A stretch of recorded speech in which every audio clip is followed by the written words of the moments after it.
Don't read out loud when that folder.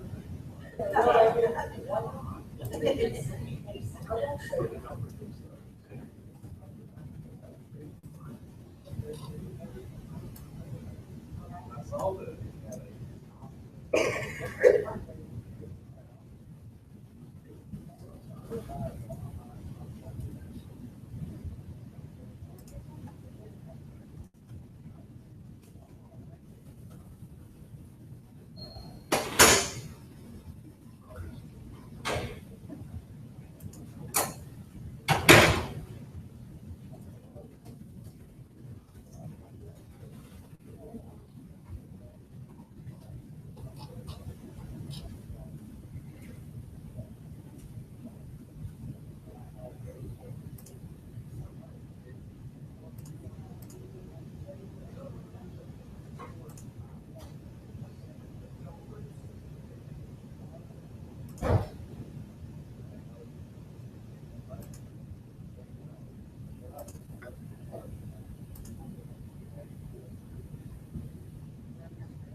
Yeah.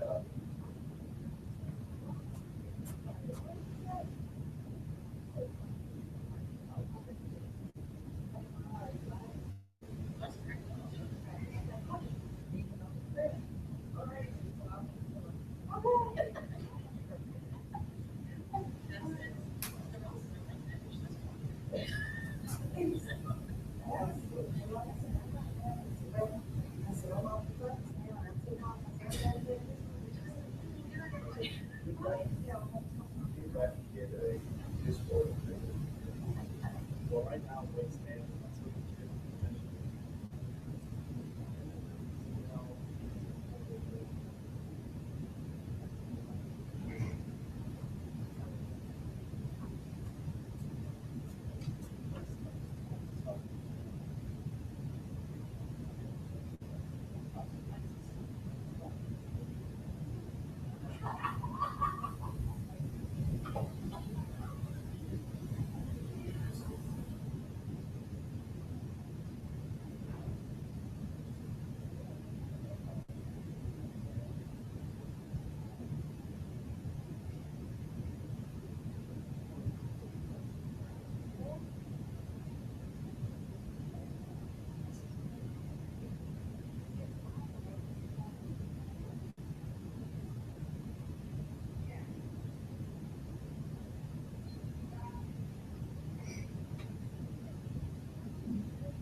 Hey.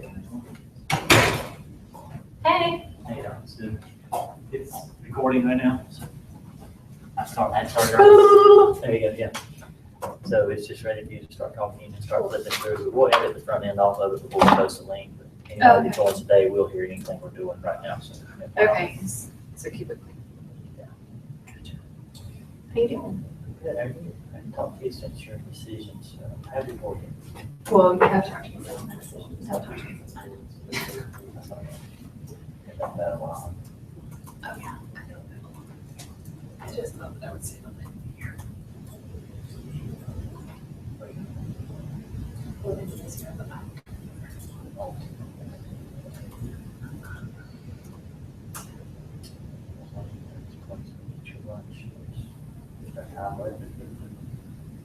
It's just 10 hours a day. I'm not laughing. I know, I never get to see anything. It's crazy.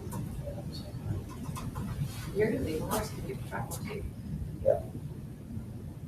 Check out this picture. Oh my goodness. I didn't know y'all moved rooms. Freaking cute. Oh yeah, you're being recorded. So it's already live, the audio is, it's not. It's okay. They're gonna cut the. I'm gonna click the front of it. It's okay. It's fine. I had started early, so people have time to get in, so. Can I keep my cell phone number? Yeah. Yeah. Christine, transferred. And can I find my computer? You're in charge of that. We can charge you special rules just for myself. No, yeah, we've never I really could done just, that. I could return them and we can bill them for them. Please, I want to do. Look at that, we bought Betty's furniture. That's kind of reverse of that, it's like we have done some deals with people. Yeah. Right. You did? Those couches and stuff over there, Betty's posting stuff, and Joe Booker paid it for us, I can just do it. We'll tell you what, you can keep the paintings I painted that are up in the office. They're very, very valuable. Oh. Real. But the market for that is pretty Large. it's competitive. For the attached pictures. Well, so maybe then I'll ask that if I can find it. Be nice to find it.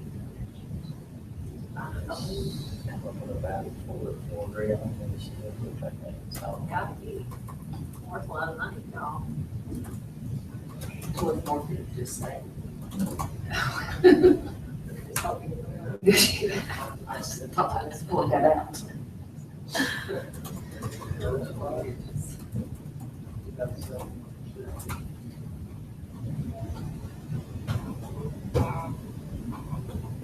So you say the cash realizes that you're staying home. He's not gonna want to go. He just wants to go like you're going to work and he don't know that you've gone back home. Yeah, it's be hanging out. Mommy, why are you wearing your pajamas? Exactly. I don't think that I'll spend much time at home. I need to go work with them. Oh, okay. We're gonna do the pressure. Have flexibility. Yeah. Yes. Yes. Over that. Well, I know she ain't gonna do nothing, it's not in her. Try to think Yeah. that around there. Yeah. That's it, but it's But- just not tied to this. I'm gonna take some time before Do anything. I do a lot. Yeah. Good. And then that gives me the chance to just go take off.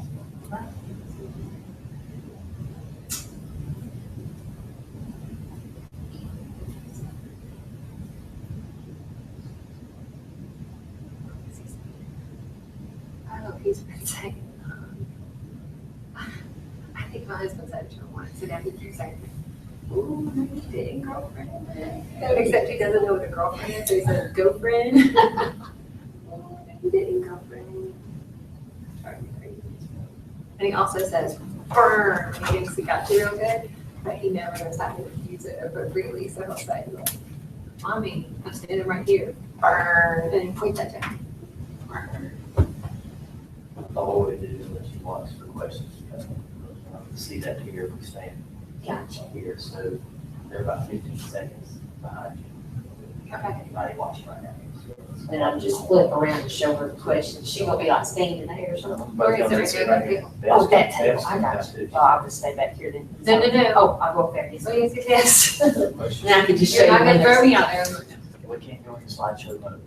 Oh, we can? That's- I don't remember what's next. But that's okay. I'm sorry. No, Yeah. that's all right, it's fine. So you just need arrow key now, kind of stay in that way right there. Wait, I have it printed. Oh, you did? Oh, you're the best. So just arrow down, is all you do. You go to the next. Or you're getting Dr. Henry's way, so let me get here outside. So 6 minutes, I guess. Can I see that again? You know, I had the most interesting conversation with Kate Cornell at the. I'm coming to get a cake. Sorry. I just couldn't get there. With the state board. Oh, really? About, she texted to say, we took the 45-day requirement out of the sample policy because I told them that was ridiculous, not to do it. It's like, great. She said, so what else you got? Because nobody else will respond. She said, nobody else will give me any feedback, so everybody thinks it's okay the way it is. So it's not okay the way it is. So we spent a long time talking about it. She said that they were trying to dovetail this legislation in with NC's, what did I say? NC's nieces, thank you. With nieces, and which is clear from how, Yes. did you see the draft state board policy? No, It's crazy. because I couldn't find it. I finally looked for you to find the minutes, but there were no minutes updated. So then Paula had said she had got something at the end, it was gonna send it to me, but she never did. Yeah, they like took a long time to actually post them. I printed them out for the webinar. And they didn't even discuss it. So am I gonna be hitting something to get it to go to the next slide? No, I will. It's Oh, on you this will, thing, gotcha. yeah. Here it is, because language is like, it's crazy. It basically says that the evaluation, as they defined it, consists of the pre-conference, the observation, the post-conference. I mean, I was like, And just copy nieces. yeah, they're trying, and I said, it doesn't work that way. Yeah. Because that's too many meetings. You're making That's it what I'm sound like saying, they're just 4 copying the meetings. regular, yeah, they just copied the regular. And she's like, well, I'm not really sure about that. And it also said that they're gonna be it basically went through all the standards. And I mean, all the components that are in the state board policy already, just refer back to them. And I said, Yes. all of that stuff is for the teacher evaluation process, and that process does not apply here. And see, that's what even Tom kept arguing with me. He was like, well, you and I interpret, he said, we interpret that differently because we disagree that bad. He said, because no, one doesn't like override the other or whatever. That's what he kept Why wanting to does say. he think? I don't know. He said, you still have to comply with the other. I said, well, how do you comply with both of them, Tom? It makes no sense. You can't comply with both of them. Right, well, unless they create a policy that forces you to comply with both. Right. Which is what he was trying to do. Right. And I said, I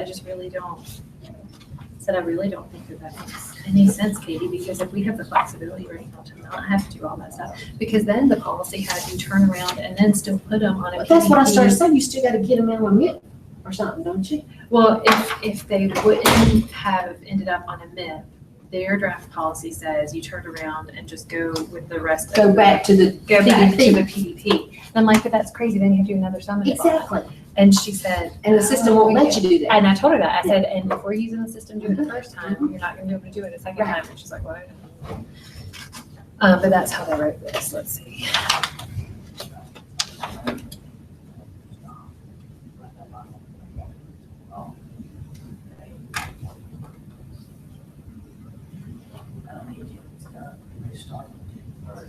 So a local board, they took out, a local board shall use this process unless it develops an alternative evaluation that's validated. Blah, blah, blah. Oh, okay. Taking that out, so they're making everybody do this process. Right. And then it goes through, all the regular stuff, none of that's changed. And then under, where is it? Oh, this is interesting. So, they did the last component for standard 6. Yes, has a status or at least effective. I see they've added that. So they added this, LEA should base employment decisions on all available evaluation information and not on employees' performance on a single standard. Even though the state law says if you fail on one standard, you can be dismissed or demoted.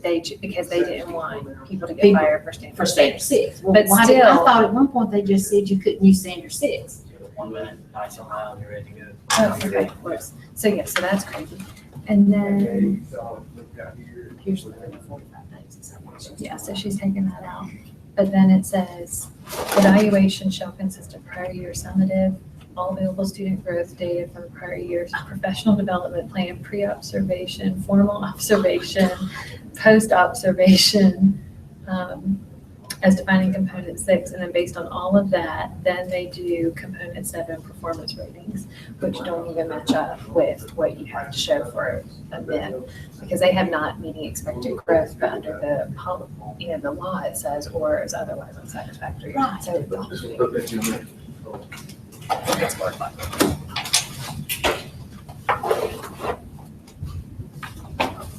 Anyway, so that's what we have to do.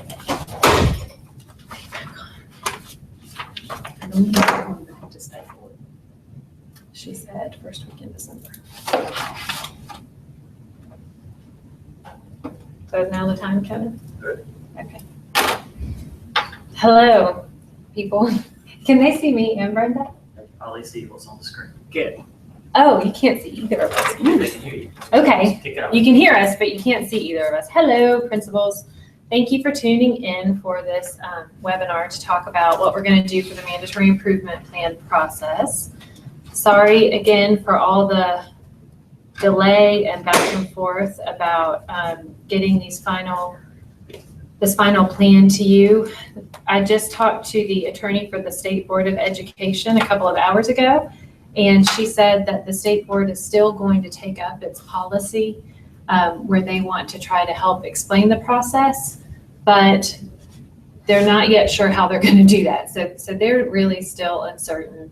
So we are just going to move forward with what we had prepared before we were ever told that the State Board was going to do something. So again, this is the process that's just for those schools that are identified as low performing.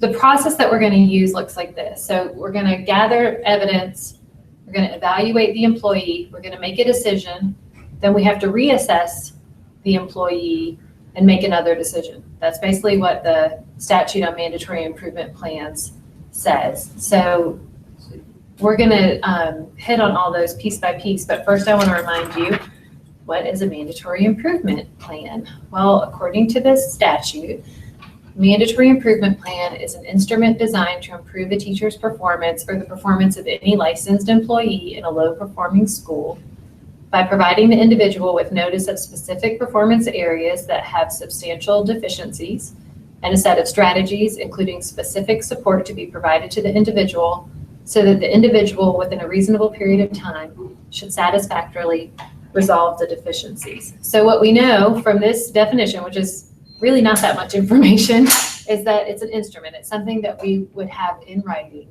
between the school and the employee. We know that it's something that could apply to any licensed employee in your school. So we're not just talking about full-time teachers.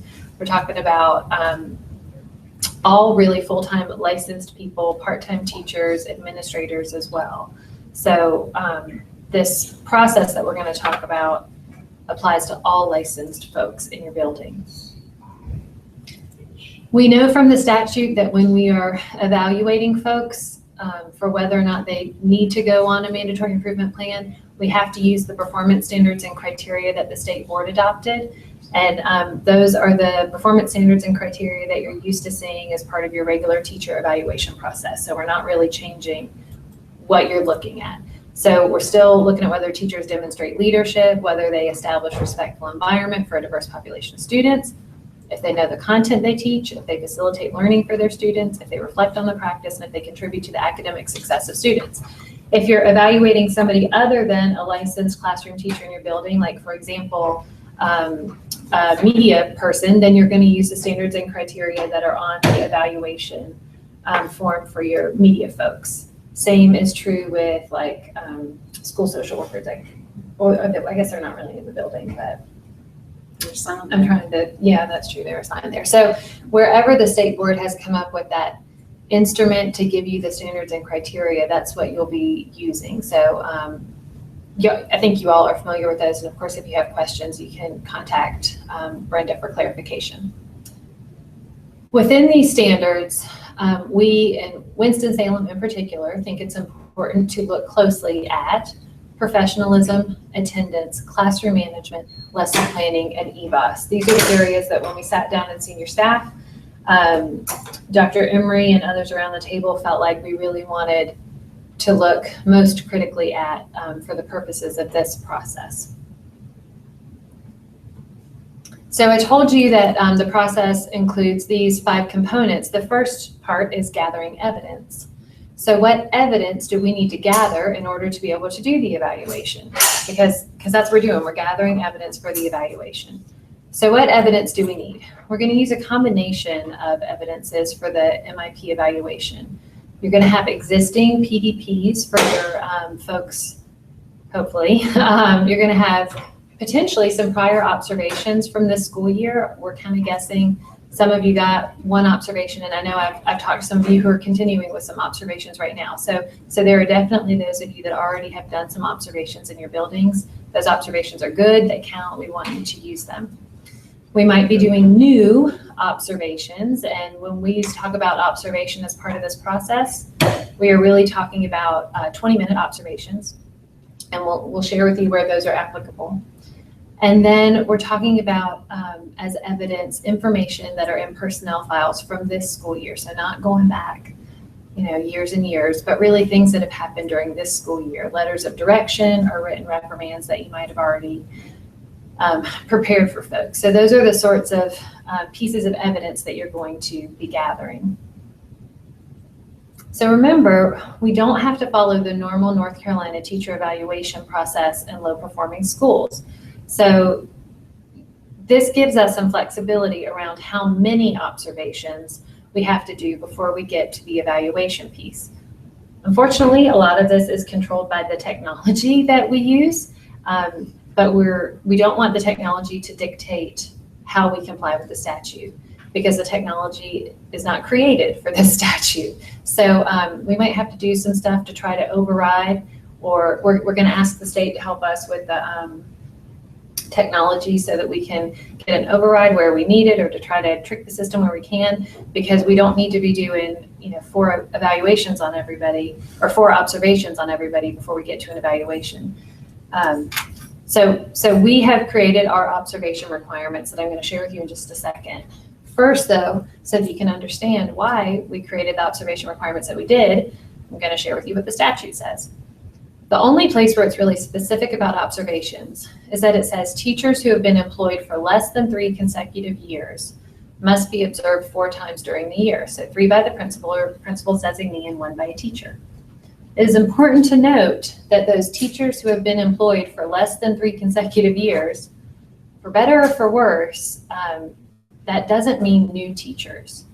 I don't know if this was just a mistake in the way the statute was drafted or what, but the way it reads, you could have a teacher who's a career teacher who earned career status in another district and has been teaching for 20 years, but came to us last year, and they're in their first 3 consecutive years with our district. So they would fall under this part of the statute, needing to be observed 4 times.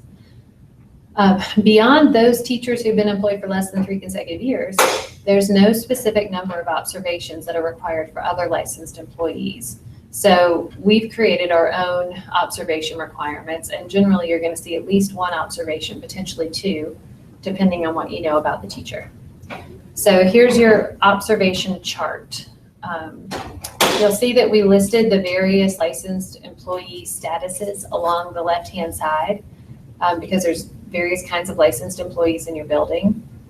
In the middle column, you'll see how many observations need to happen in 2015-16.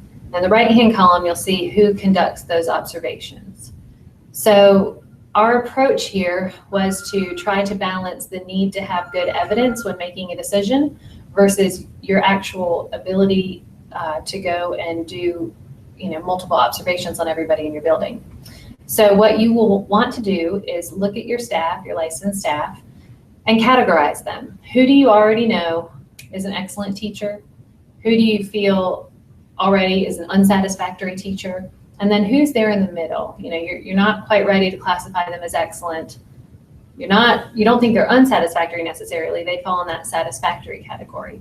And based on where you classify the teacher, unless they have less than 3 consecutive years of experience, it's going to depend on how many observations you do. So if you have a teacher who you already know is just unsatisfactory, you've had problems with them, you know, when you heard about this MIP process, you thought, oh boy, I'm definitely going to be putting so-and-so on an MIP. The teacher that you know really is just not getting it done. You are going to do at least 2 20-minute observations on that teacher. You might have already done them. It doesn't mean that you have to go and do those now if you've already done 2 this year. If you've already done 2 this year, then you're good. If you've only done 1 this year, then go do another one, and you've gotten at least 2 observations.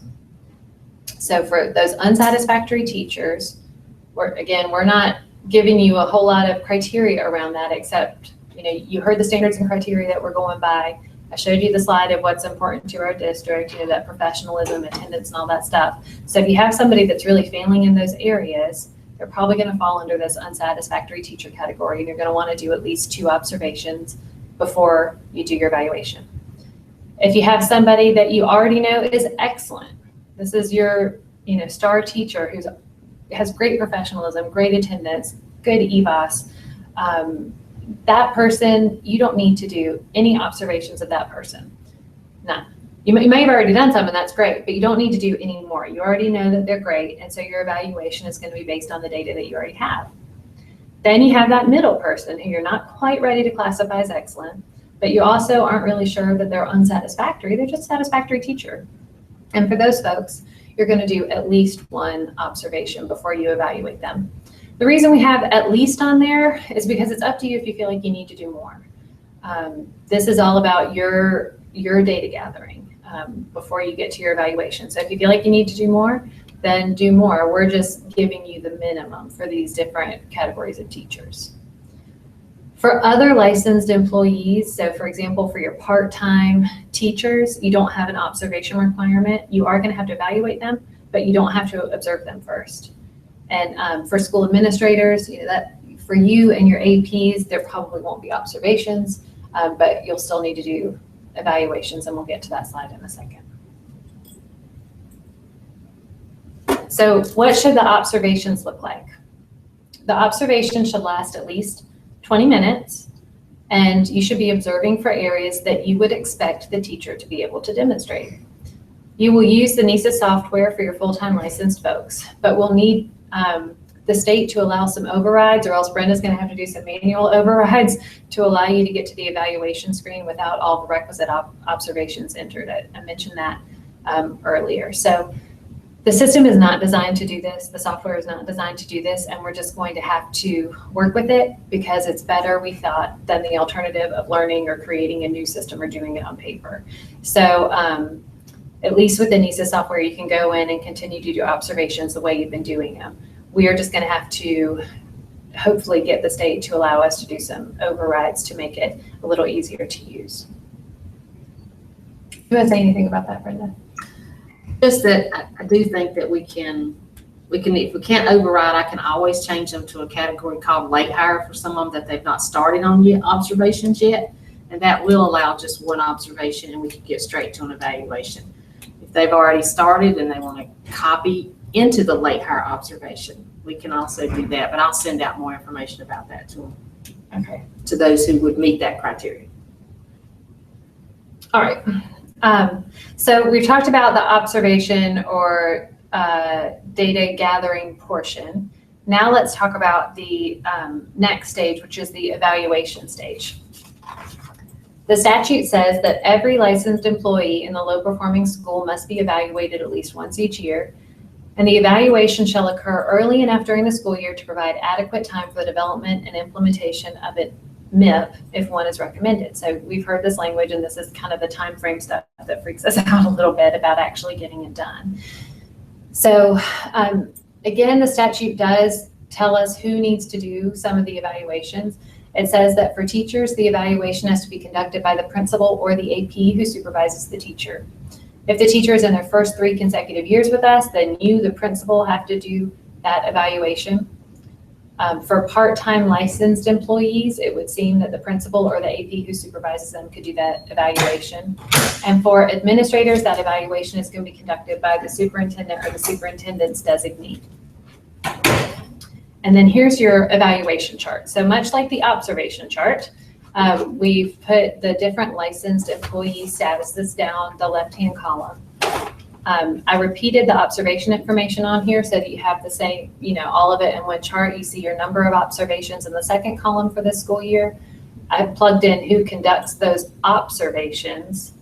And now we have in the last column, who's conducting the evaluation. So, print this out or keep it near you if you can't remember where the different categories fall, but there's your chart that combines that observation and evaluation requirement. So what are the evaluations going to consist of? Again, we're going to continue to use the NESIS software just because it's something that you're familiar with. Like we've said a couple times. Oh, Kevin Sherrill's got a whole bunch of projects coming up. Dismissal. Dismissal. Thanks, Carol. Yes. We mentioned that we're going to have to trick the system to get maybe to the appropriate evaluation page, but it'll at least be a familiar form that you're used to seeing. For part-time licensed employees, we're going to create a paper form that will just be a one-pager that should be pretty easy to use. And we do want you to hold those evaluations face-to-face with your employees, which you would already do anyway. So you've done your observation or evidence gathering, you've done your evaluation, and then we're at the first decision-making stage under the statute. And this is where you have to decide, are you going to put the employee on a mandatory improvement plan based on what you've seen? Are you going to demote them? Are you going to dismiss them? Or are you going to recommend them for non-renewal?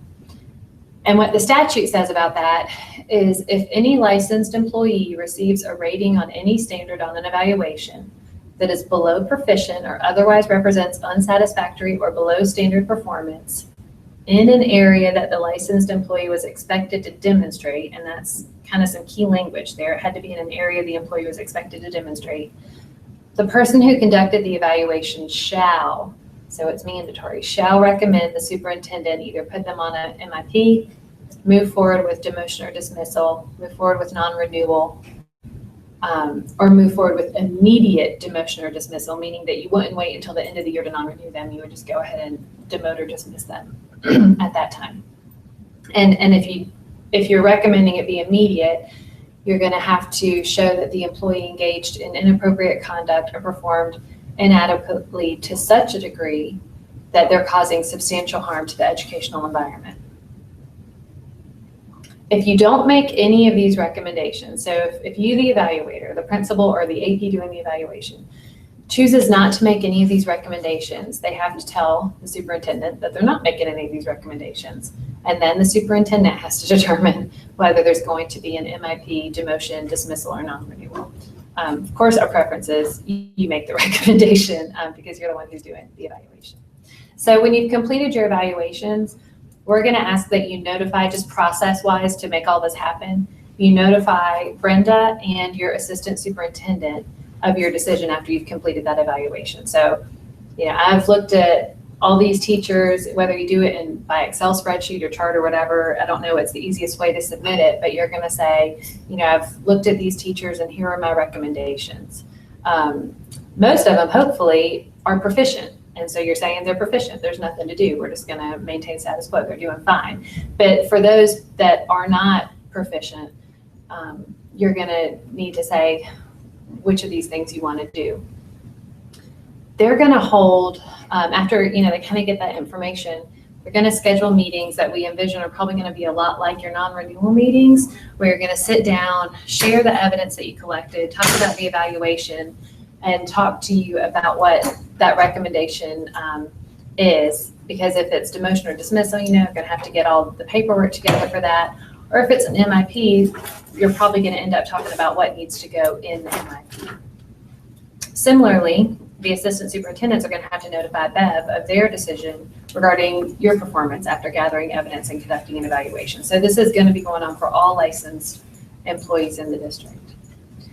We created a timeline because we know that little piece of the statute about it happening early enough to complete the MIP is making folks nervous, understandably so. So we created a staggered timeline to allow you to work with these teachers in groups to hopefully give you a little bit of relief instead of saying all of them have to be done by, the end of January or February. We grouped them by priority. So those teachers employed for less than 3 consecutive years and teachers who you already feel are unsatisfactory, and school administrators, those fall kind of in that priority category. And the deadline to make a decision on those would be February 5th, 2016. So that means you have to do your evidence gathering, which means observations, and your evaluation, and then have that decision by February 5th. For your satisfactory teachers, so the folks who are in that middle category, you get until March 4th. And for your excellent teachers, you get until April 8th, and same with other licensed employees, so those like part-time licensed people. Hopefully this timeline is more doable than having everybody all at the same time, and hopefully y'all understand why we're prioritizing school administrators, unsatisfactory teachers, and those employed for less than 3 consecutive years. So let's say that you go through your observation and evidence gathering, evaluation. Your decision is, I want to do a mandatory improvement plan. They're not proficient. I don't want to dismiss them. I want to do a mandatory improvement plan and see if we can provide them some support. What does that look like? Well, I told you already that it's a written plan between the employee and the person who conducted the evaluation. So it's going to be between the employee and either the principal or their AP supervisor. It has to include, the written plan itself has to say where this person has substantial deficiencies. It has to say what we're expecting for their level of performance. So what should they have been able to show that they could do? What's the expected level of performance for each of those identified areas? What strategies are going to allow this person to resolve the identified deficiencies? So what strategies are you going to work with them on? And what specific supports are we going to provide that individual to help them with the strategies? And then we need to establish a reasonable timetable for the individual to resolve each of the deficiencies. Where we say specific performance areas that have substantial deficiencies, I think that what we should be looking at there so that we're consistent is a rating on any standard on an evaluation that's below proficient or otherwise represents unsatisfactory or below standard performance in a place they were expected to demonstrate.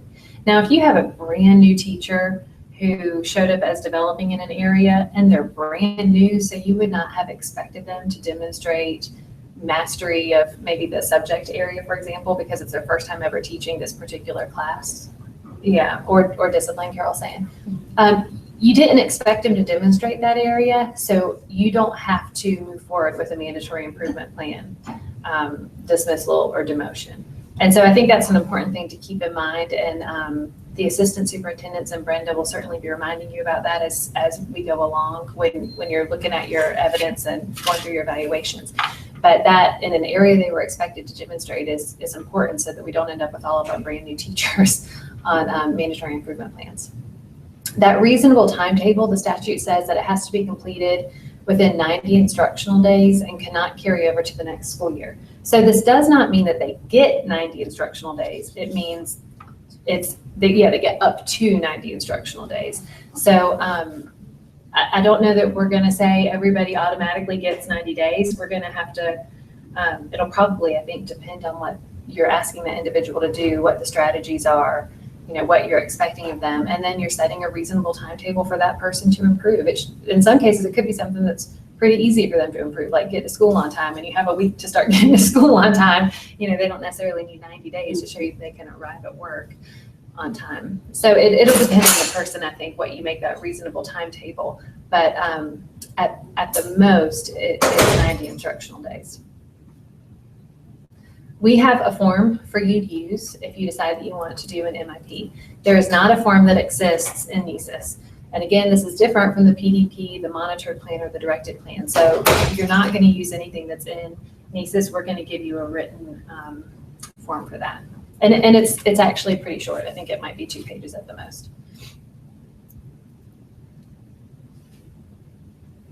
Brenda is asking, is there a final date all mandatory improvement plans should be started? And we've not established a final date to do that yet. Y'all might, when you end up having those meetings, you know, after the February, March, and April deadlines, my guess is during those meetings, y'all are going to say, we need to make sure this person's done by XYZ date. But we haven't actually set one.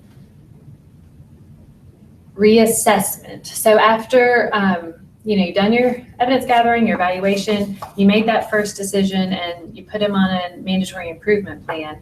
The statute says you then have to do a reassessment. So it says after expiration of the time period for the mandatory improvement plan, so whatever reasonable timetable you established, the superintendent or the superintendent's designee shall assess the performance of the employee of the low performing school a second time. Interestingly, the statute does not tell us what we're supposed to do to actually assess the performance of the employee. It doesn't say meet and do another evaluation. It doesn't say observe. It just really doesn't say. Could be a conversation. Right, yeah, Carol's saying it could be a conversation with the principal. So what we do know is that the superintendent needs to be looking for either proficiency or sufficient improvement.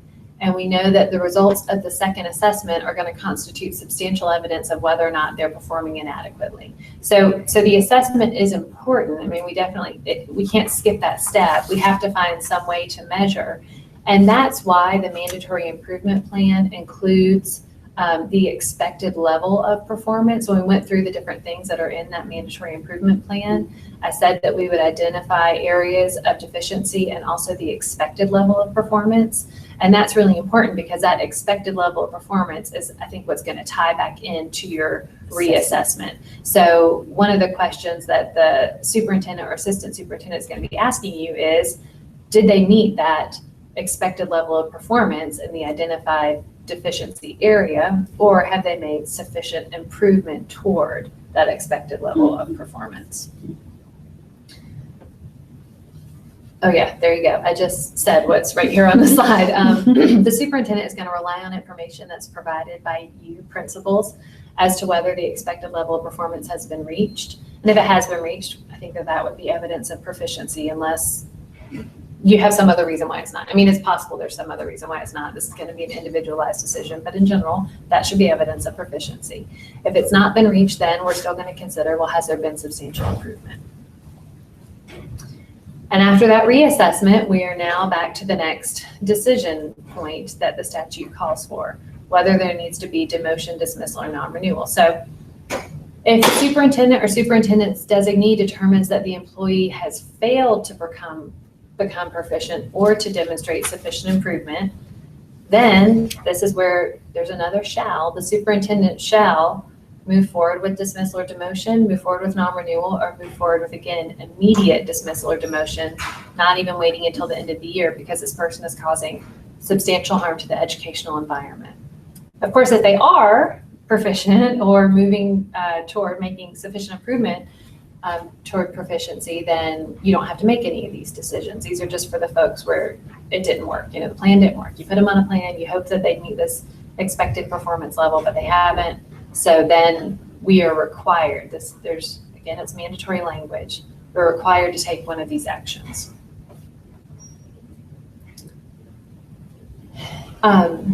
There's some really interesting bits and pieces to the statute about what happens when somebody's been dismissed or non-renewed from a low-performing school. And I want to share this with y'all just so that you're aware of it. It's somewhat tied to the mandatory improvement plans, but it's really about the fallout of them.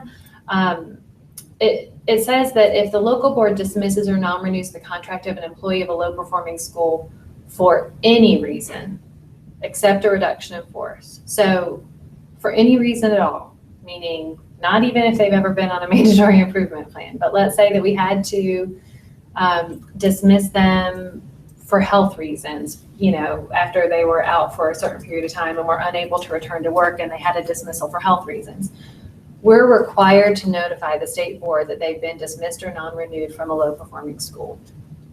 And then the state board, and every single year, is going to provide all local boards in North Carolina the names of these people.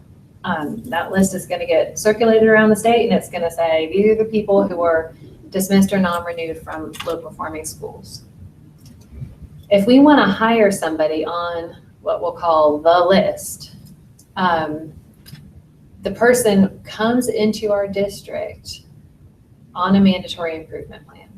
So what it says is if the local board hires an individual who is on the list, the superintendent or designee has 60 days to observe the employee, to develop a MIP to assist the employee, and to submit that plan to the state board.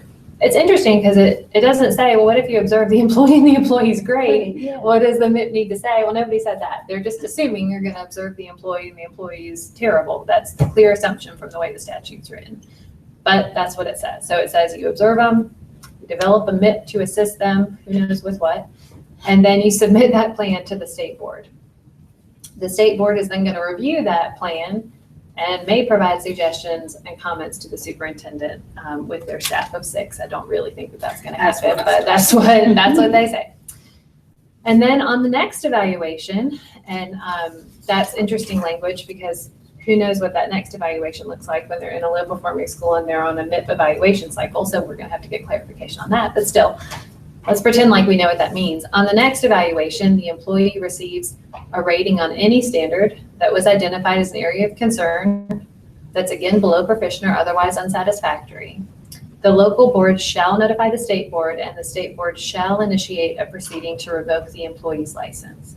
So clearly, very high stakes here for somebody who goes on a MIP or who is dismissed or demoted from a low performing school. And then, high stakes if you bring them into your school and it doesn't turn out well. So I wanted to make you aware of that. It clearly won't come into play until next year. And that list starts getting circulated by the state board, but it's something that you might just want to be aware of going forward. If on the next evaluation, though, that person is at least proficient on the good things or on the things that were identified, then they get to return to good standing, and the state board will not provide their name to local boards anymore. So they can return to good standing, which is good news, I guess. But I don't know how that process is going to work. So since we don't have to follow the North Carolina teacher evaluation process necessarily in low performing schools, and since the mandatory improvement plan is not a type of PDP, it is absolutely unclear what happens after you finish an employee's observation and evaluations, and they either have been put on a MIP or they haven't been put on a MIP. It's unclear what happens for the rest of the year. So let's say you have this excellent teacher who goes in your excellent category, and you can do an evaluation pretty quickly and realize that you don't need to put them on a MIP or demote or dismiss. Nobody's really given us any guidance on what needs to happen from that point through the end of the year. The state board's proposed policy that they tried to pass or considered passing last month said that you would then go back to the PDP process. That would be a mess because it means that you have to start over with observations again and do another summative, and the system's not even going to let you do another summative. So I had that conversation with the state board's attorney today, and she said, oh, okay, well, so that's good feedback. So we'll see. We'll see what they do on that issue, but it won't work very well to do another summative all over again if you've already done one on an employee. So we're definitely going to need guidance on what happens with folks after you've done your MIP evaluation. And then I think we're almost at the end here. There is some catch-all language in the statute for you to be aware of.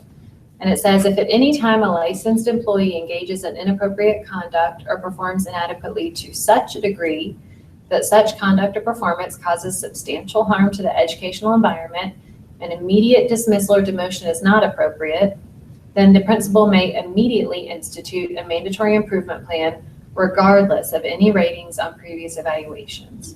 So you could have an excellent teacher, somebody who right now you think is excellent, who does something absolutely off the chain in February and forget about you already classifying them as excellent once before, you can turn around and put them on a mandatory improvement plan if something really crazy happened and they're causing harm to the educational environment. By the same token, you might have a teacher right now who is so far below unsatisfactory. I mean, I hope you don't, but if you have somebody that's already just done something crazy, like let's say last week, then you can forget about having to really observe them. You could go ahead and put them on a mandatory improvement plan. But I know that Carol and Steve would want to talk to you about that before you move straight forward to one, to talk about whether there really is that exigent of a reason or if we should observe them before we do that. So that's the catch-all language I think it's important to keep in mind. And that's the plan. We're at the end of the presentation. I understand that there is a place on this little viewing thing to ask questions. Hopefully y'all out there know how to do it. Oh, Kevin's gonna come tell you how to do it, or you can send them to my email because I have my phone and I can read the questions right now. I think Kevin's coming to tell you how to do it though, if you want to ask any questions. So they have to put those in on the question tab, which is in the instructions. Oh, what? So they put them in here, because on the instructions we emailed them. Oh, Kevin's saying that how to ask questions is on the email that you were sent. It tells you how to ask questions. There's a green button on the right-hand side of your screen that should say, ask a new question. You can click on it and type in a question and it'll pop up. But right now we haven't had any questions and I don't have any on my email, but we'll wait because I think there's a little bit of a delay from our presenting to you hearing it. So, Instructions on how to get to the questions if they need to. okay, so we'll wait and see if any questions pop up, and you can also look back at your email for how to get there to ask questions if the technology is not working for you right now. My mother-in-law just sent me a question, but it's not related. And I want you all to know. One just popped up and I thought it might be about this, but it's not. It's from my mother-in-law. What's for dinner? No, it's about, I'm just teasing. she's not interested. I know she's not interested in the improvement plan. She's not interested. That is very funny.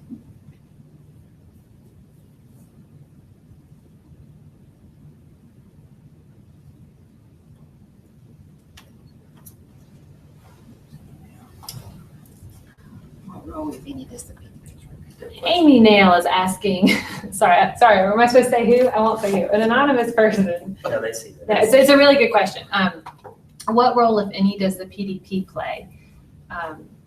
The role of the PDP would be part of your, if the employee, is currently gone through the PDP, it would be part of the evidence gathering at the beginning of the process. I can go back to that slide because that's part of what you can use to inform your evaluation. But beyond that, the PDP is not going to, so right here, gathering evidence, we're going to use a combination of the following evidences for the evaluation, and that existing PDP would be part of that initial evidence. So especially when you're looking at whether or not the teacher is excellent, satisfactory, or unsatisfactory, you might be going back to their current PDP to help you categorize them in that way. Or if you have already identified some areas there in the PDP. Yeah, Carol's saying also if you've already identified some areas of concern in the PDP, that's going to help inform you on especially what you're observing for and what you think that employee is expected to demonstrate. It's just, that was in their instructions, it's fine.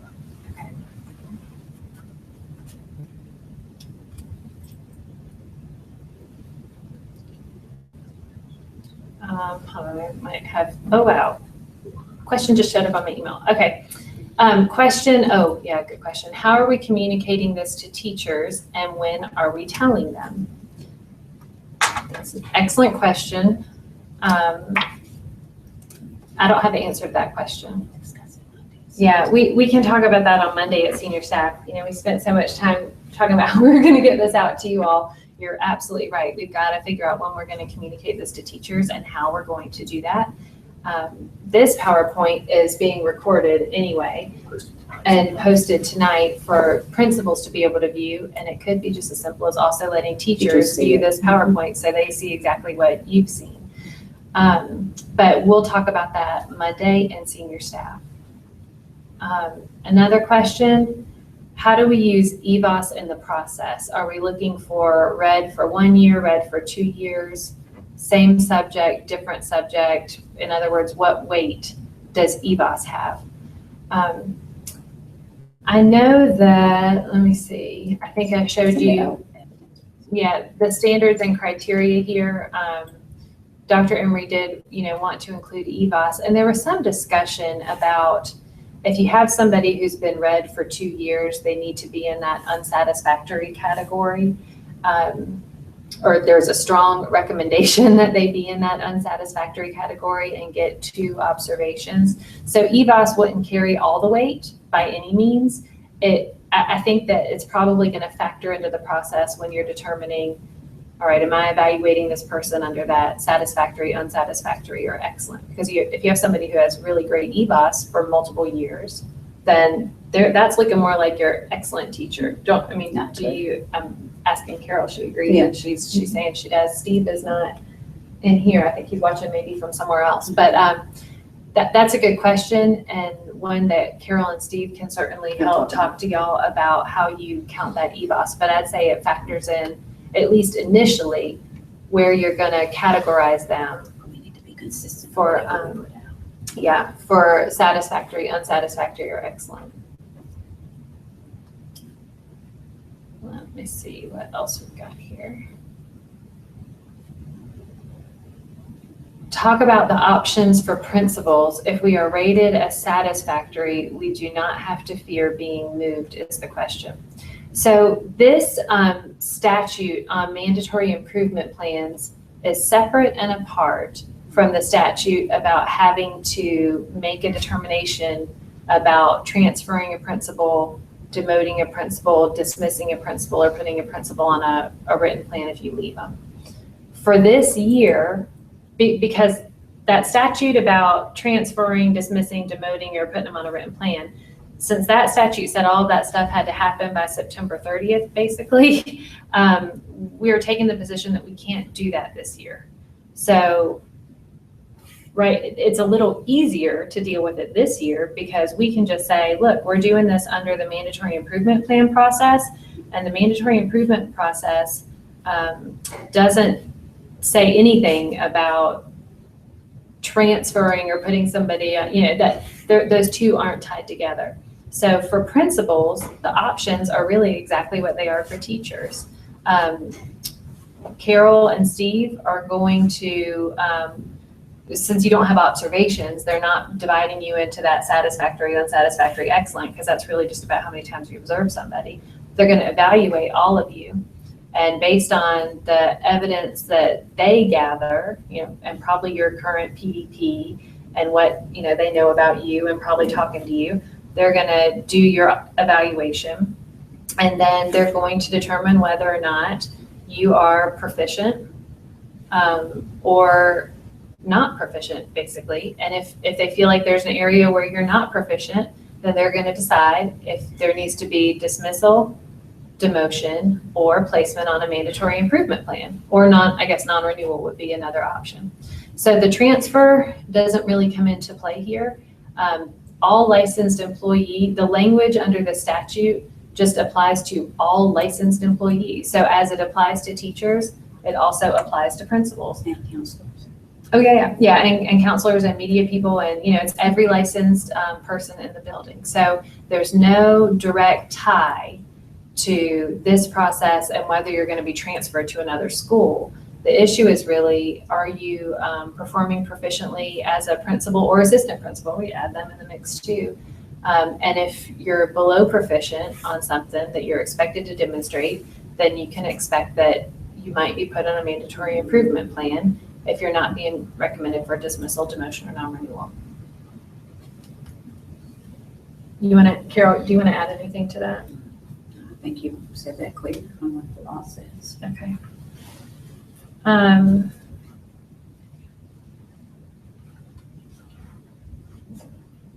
So there's a question about professionalism. Do we need to define that for a common language and we're all looking at it the same way? And then a follow-up question to that is, think about interpretation of the subjectivity of principal decision-making. It could look subjective to teachers. Could there be lawsuits? Would a teacher say they just don't like me? So one of the reasons why we're using the standards and criteria that the state board sets out, and another reason why we're using the same software that you do normal teacher evaluations in, is that it's all familiar. It's the same standards, same criteria. Professionalism falls under many of the standards and criteria that are up right now. So establishing a respectful environment for students, demonstrating leadership, reflecting on the practice, all of that is part of professionalism. So we're not creating new definitions for these things. You're using the same standards and criteria that you would currently be evaluating teachers on. So to the extent teachers already say, you gave me a developing because you didn't like me, they're going to continue to do that. That's never going to go away because the evaluation system is what it is, and there's always a subjective component to it. But to the extent that you continue to use your evaluation or your observation instrument and evaluation instrument as you have always used it, and you continue to gather evidence just like you've always gathered evidence, you're at no more of a risk for lawsuits than you ever have been from the beginning. So I don't think that there's anybody out there that's just going to go hammer somebody because they don't like them. I mean, one of the reasons why we want to use the software that's already there is because it's familiar to people. So I hear that concern, but if you're following the software and what you've been trained to do with it, then I don't think that's going to be an issue.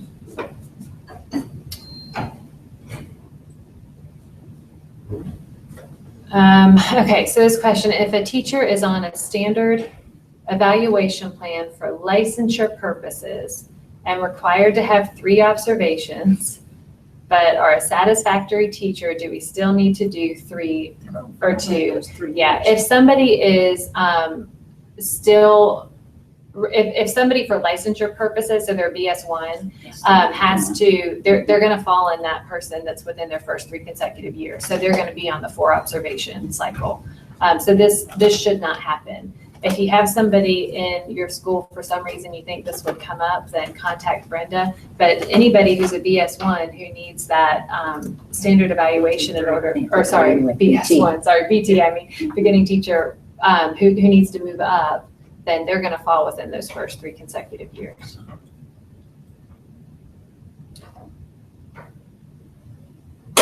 So the question is, are you saying we do not do a mid-year and end-of-year PDP for anyone?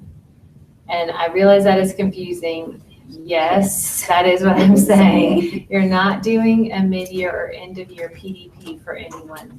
You started the year on the North Carolina Teacher Evaluation System cycle, and the second month of the year, they told us that we are using a different evaluation cycle. So yes, right now I am telling you that you're not going to do a mid-year PDP. What you're going to do by those dates I gave you, so whether it's February 2nd, March 4th, or April 8th, I think, whatever those dates were, right, by the dates that are on the decision timeline slide, you will have done your evaluation, and that's using the summative rating form. So there's no mid-year PDP or end-of-year PDP. On that decision timeline is when you will have finished your evidence gathering, your observations, and your evaluation for each of these different kinds of licensed folks. We gotta figure. So yeah, so no mid-year or end-of-year PDP. I do not have any other questions that have come in, although I'm not crazy enough to think that means you don't have any more questions. I'm sure that there are more questions. I fully expect that because it's a new process. And frankly, it's probably a little bit confusing. We don't want it to be confusing, but It's one that we came up with, and so we certainly have not thought through every possible contingency. Something could very easily come up and you could say, wait a second, this doesn't work for me for XYZ reasons. And if you face that, then please let Brenda know or let your assistant superintendents know, and we will figure out how to address it and work it out. But we hope that with this process, we've at least addressed some of your concerns about how to get people observed and evaluated in a reasonable amount of time. Wait a second. More things are coming up.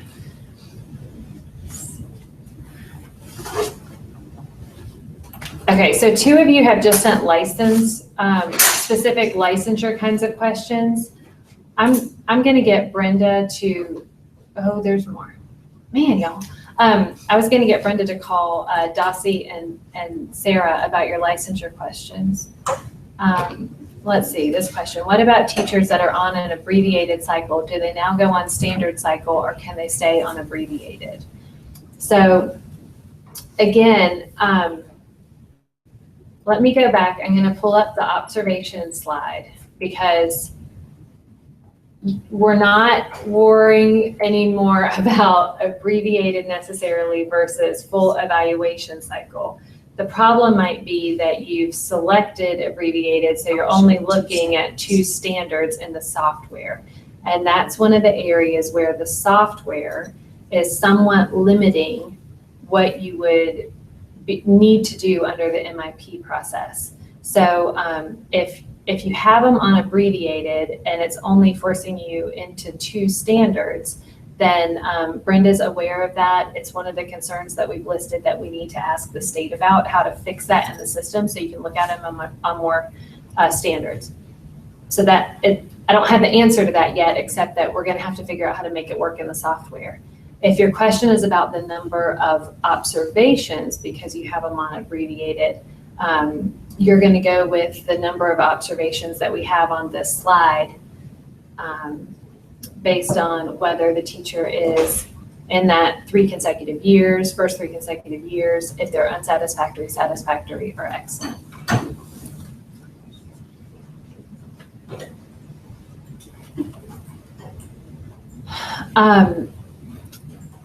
If a career teacher is in their renewal year, but named excellent, then do they need all 3 observations done? We just employed him in first. Yeah. Would be a career teacher, so no.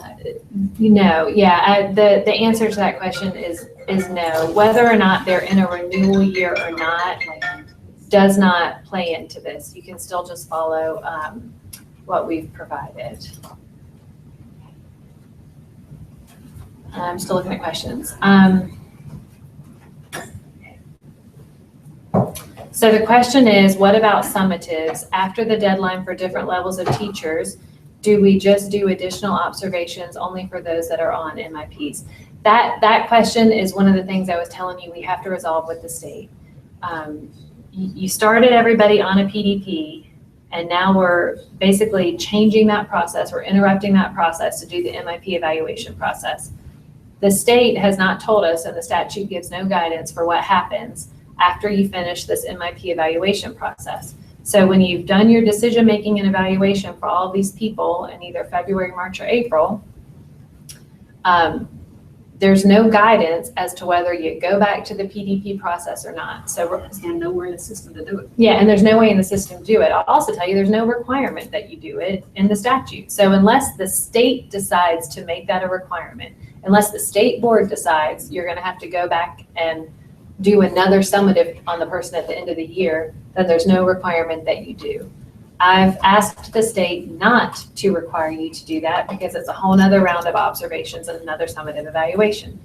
I don't know if the state board's gonna listen to the advice that little old me has provided or not, but that has been, that they included that in their draft policy. I suggested that they take that out of their draft policy, and I don't know yet what they're gonna do. But my recommendation to the state is that they do not require you to go back and do another summative on somebody. Once you've done the process we've showed you today, you should be done for the school year. All right, what else we got? Let's see. I think the only other two questions that I have not answered on here are from Sarah and Dossie about license renewal.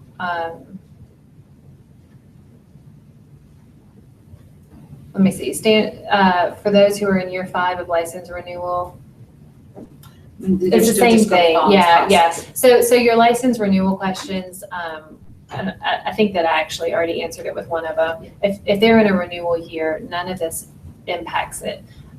Basically, if they don't do well on the MIP, then you're going to go down the path of demotion or dismissal or non-renewal anyway. If they do well, then there's nothing else to be done. We don't have to worry about getting in a certain number of observations for licensure purposes, as far as we know. Yeah, except maybe with the BT3, there's a question about that we had on our list to ask the folks at the state, because a mentor is supposed to sign off on their PDP, and we need to figure out how to make that work again in the system itself. So that's something else for the state to resolve. We don't have an answer for that piece now.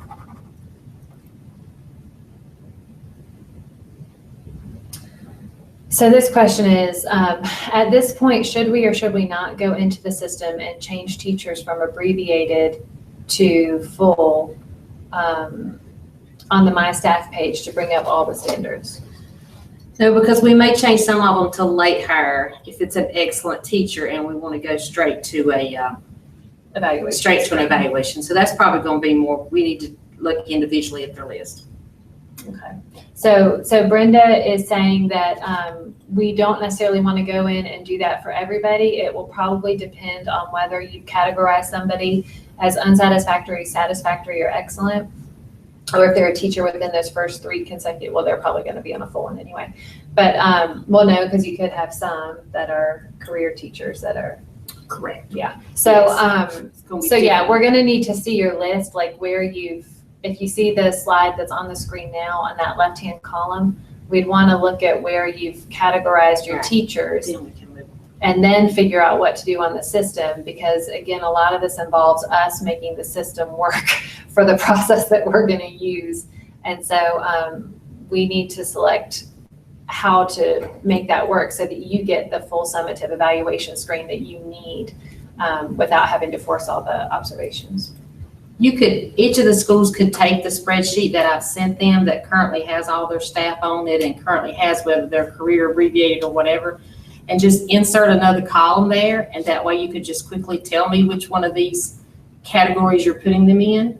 And then we could help make the best decision of whether we want to change them to a standard or change them to a late hire. Okay, let's see. I have not gotten a question posed in 2 minutes, and I feel like I really want to jump on that before any more come in. Again, like we said before, we expect that there's going to be questions, and appreciate you asking them, because that helps us better tailor the process that we've tried to create here. So, Kevin, do you want to say anything about how this is going to be posted? We will send you a YouTube link either later tonight or sometime Saturday that'll have the full playback on this. It's got to process for a while, so we'll get it out as soon as possible. On Saturday, you said? Is that what you said? Saturday? Either late tonight or tomorrow. Okay. Does the presentation go somewhere? So that Presentation, we can share that too if you like. Obviously the webinar, but we could send the actual presentation, which you have, if you'd like to send that out, or I could post it on the joint principals. Okay, yeah, Kevin will post it on the joint principals haiku site. Right, so we'll do all that either tonight or tomorrow and send you notification that it's done. Okay, thank you.